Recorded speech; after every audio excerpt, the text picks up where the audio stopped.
অন্ধ ভক্ত হওয়ার প্রয়োজন নাই। এনসিপি জাতীয় নাগরিক পার্টির কোন প্রার্থী বা প্রতিনিধি যদি ভালো কাজ করে তাকে ভোট দিবেন, না হয় তাকেও দেওয়ার প্রয়োজন নাই। সেম ভাবে বিএনপি বলি, জামায়াত বলি, অন্য যে কোনো রাজনৈতিক দল, তারা যদি ভালো হয় ভালো বলবেন, খারাপ হলে মুখের উপরে খারাপ বলতে হবে। এটা যদি না করেন তাহলে দেখবেন আবার আওয়ামী লীগ আমলের মতো রন্ধ্রে রন্ধ্রে প্রত্যেকটা অফিসে আবার আগের মতো শুরু হয়ে গিয়েছে। থানায় কিংবা ভূমি অফিসে কিংবা হাসপাতালে কেউ একজন সরকারি কর্মকর্তা কর্মচারী কিংবা পুলিশ বলেই তাকে সার সার করতে হবে, টাকা ছাড়া কাজ হবে না, এই চর্চা আর থাকতে দেওয়া যাবে না। যে খারাপ মুখের উপরে খারাপ বলতে হবে।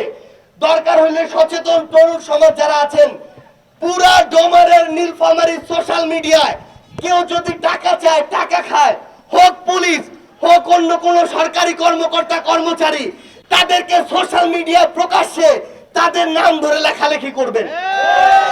আবার যে ভালো তাকে ভালো বলতে হবে, তাহলে ভালো মানুষগুলো ভালো কাজ করার উৎসাহ পাবে, আর খারাপ মানুষগুলো মুখ দেখানোর সাহস পাবে না।